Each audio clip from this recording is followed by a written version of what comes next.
Hello, I'm Poet. Who are you? David Rianich. Now, the past few weeks here on Comments Below, we have been asking the Copper family yourselves, who is your local hero? The results are in. They have been counted and verified by Maradona himself. Can I have a drum roll, please? The winner is Tissier! Yes, Le God, as he was known by the Southampton faithful, spending 16 glorious years there. I think we should go down, have a bit of a word with him, and talk about that Arsenal goal he scored. I mean, he scored the last goal ever at the Dell. It really got me angry. Come, let's go. 500 games and over 200 goals.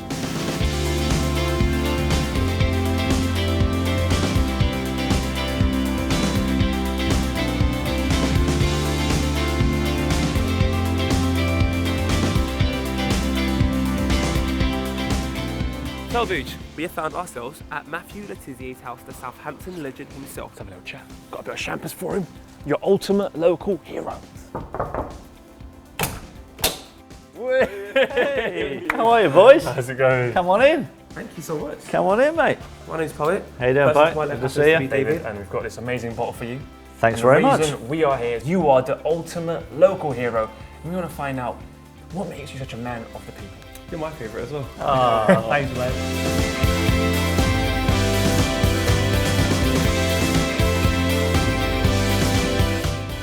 So before we ask you some of the questions, we're going to get onto a couple of the comments that some of the fans sent in. Jamie D said, I think the biggest hero is Matthew Le Tissier. He was great to watch and a man of the people. CR7 fan, I mean, he's a Liverpool fan, but I still think the great local hero of the Premier League era is Le Tissier. Let's talk about the man of the people. Is that something you try and thrive yourself on being? I didn't try to. I just kind of grew up, little boy in Guernsey, loved football, was honoured that football was my career. And I always remember being a little kid and watching professional football teams come to Guernsey and going and ask for the players' autographs and stuff. And so whenever people came up to me, it always took me back to when I used to do that to other people. When you started playing for Southampton, did you envision yourself being there for your whole career, or was it something that as it grew, as time went on, you was like, you know what, this is home? When I started off making my debut at Southampton, I didn't think, oh, I'm going to be here all my career. I just went with the flow, see how it went. I nearly joined Spurs when I was 21. Wow. But you know what, after that, I was happy where I was. I loved playing my football down there. The fans were always brilliant to me at Southampton. And while we were playing in the top flight and playing against all the big boys, I didn't see any need to move on. The fans took to you straight away. And what were these qualities that you feel that they saw in you that they just loved you from the off? Well, I didn't have a lot of coaching before I started as a full-time footballer.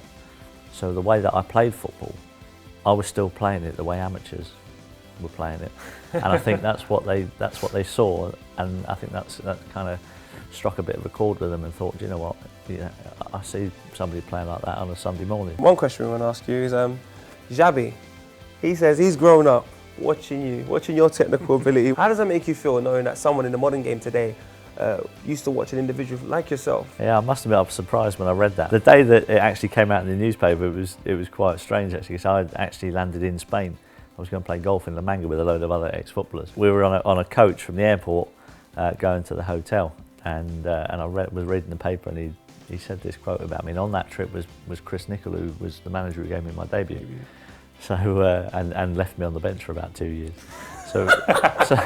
So when I was reading this, I thought I'd give him some sticky. So I took the newspaper down the bus and I went, Gaffer, I said, read that.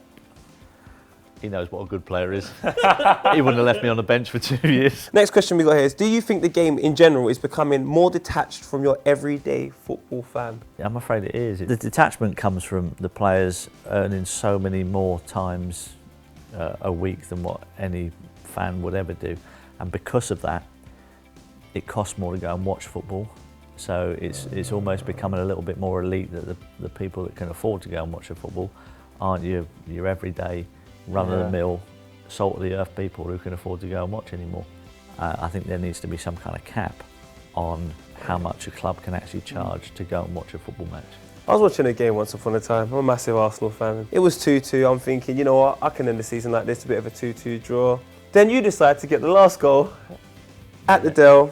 But it was an amazing day. All the fans running the field and so on and so forth. Is that something like you imagine doing, scoring like the last goal at the Dell? Before the game on the weekend, our manager at the time, Stuart Gray, came up to me and he said to me on the Tuesday, "You're going to be sub on the weekend." He said, "No matter what happens at the end of the game, you will be on the pitch." From that Tuesday onwards, I kind of went to bed every night imagining scoring the last ever goal at the Dell. And Talk us through this goal. Yeah, talk us through this goal. Well, Paul Jones took a massive kick out. James Beattie flicked it on into the box. The ball just flicked up, and it was kind of behind me on my left foot. So I was kind of facing away from goal. The goal was over there, and I thought, oh, I can do this. And I just swiveled with my left foot on the half volley, and it left me boot. And as soon as it left me boot, I thought, that's in. There's no way the keeper's stopping that. What is that feeling? And like? I was away. It was just incredible. I watched it sometimes, and the celebration when I ran away. And James Beattie was up front, was obviously quite quick. I was towards the end of my days and wasn't particularly quick, but once I'd scored the goal and the adrenaline that went through me, I was off and he couldn't catch me. It was an amazing feeling, yeah. All right, well, all that's left for myself and Vuj to say is thank you so much for your time. Your setties are wonderfully Highly comfortable. enjoyable interview as well. Pleasure. Thank you. Thanks, boys. We've done quite a bit, and I think we should go because this is your house and not ours.